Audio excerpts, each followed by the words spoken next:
Hello and welcome to the Week 9 recap video. Now, this week was a little hectic on me. I did not do very well in my predictions, but I'm going to jump right into this, starting with Baylor at number 13, West Virginia. I had West Virginia winning this game at home, and they did, which keeps their hopes at the Big 12 Conference Championship alive. Next was number 25 Appalachian State at Georgia Southern. Now, I had Appalachian State winning this game, continuing their win streak since that season opening loss to Penn State, but Georgia Southern surprised me and came out with the home win here, which knocked Appalachian State out of the top 25. Next was number 23 Utah at UCLA. I had Utah winning this one on the road, and they did in spectacular fashion. Basically, it wasn't even a contest at the end. Next was number 2 Clemson at Florida State. I had Clemson winning this game. I just don't think Florida State's that good this year, and they really showed it. Clemson ran away with that one. Next was number 20 Wisconsin at Northwestern. Now, I had Wisconsin winning this one. I thought it would be a close one.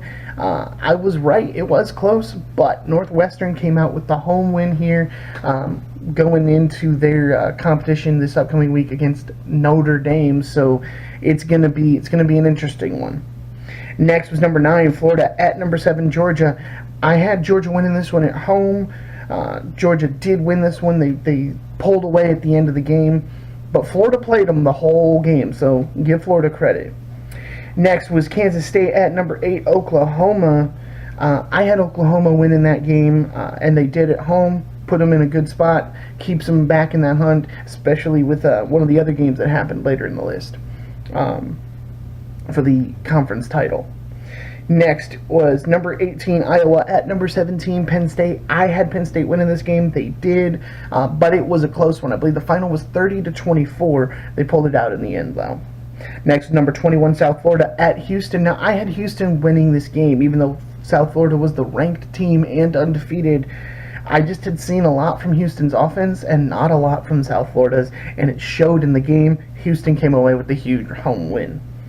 Next was number 12, Kentucky at Missouri. Now, I had Kentucky winning this game.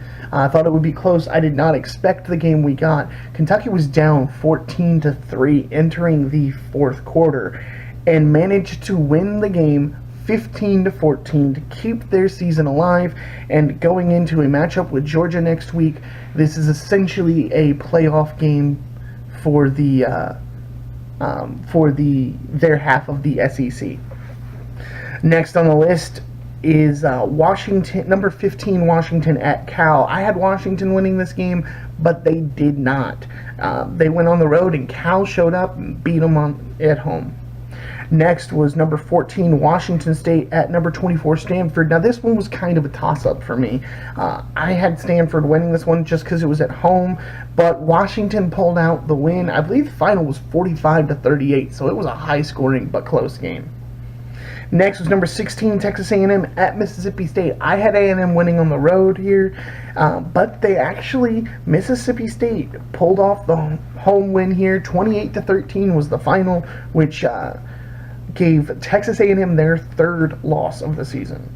Next is number 22, NC State at Syracuse. I had NC State winning this game, but Syracuse pulled out the home upset and gets the win and finds themselves in the top 25 rankings now.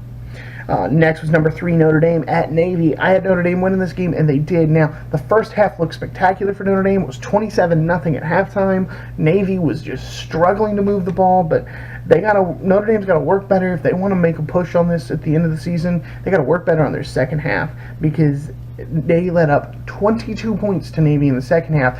Navy's first 2 drives went for 75 yards each. They didn't have 75 yards in the first half. So to let that up on back-to-back drives, they got to keep their foot down on the throat of their opponent if they're going to play better opponents down the road. So, Next was number 6, Texas at Oklahoma State. This is that game I alluded to earlier when I was talking about Oklahoma. Texas, I had them winning this game on the road, but Oklahoma State pulled out the win. Knocked off Texas, which gives Texas their second loss of the season, their first loss in the conference.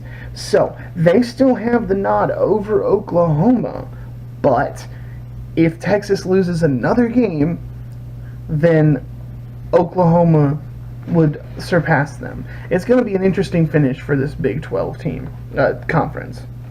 And last but not least, number 19, Oregon at Arizona. Now, I had Oregon winning this one. I thought they would have a bounce-back game after that loss last week to Washington State, but they just fell apart. Arizona came out with a big win, and that was another one on the wrong tally for me.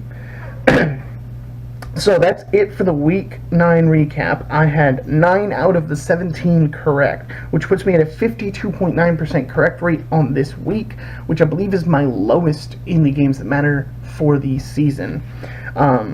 I got 131 out of the 173 I've picked so far, though. Keeps me up at a 75.7%. I got 33 of the 55 games correct overall this week, which puts me at a 60% correct rate, and I believe that is also my lowest one of the season. So the Week 9 has so far been my worst season for week in the season for predictions. Hopefully looking to turn that around in Week 10, and thank you guys for tuning in. If you like what I'm doing, don't forget to hit that like and subscribe button, and I'll see you guys in the Week 10 predictions video.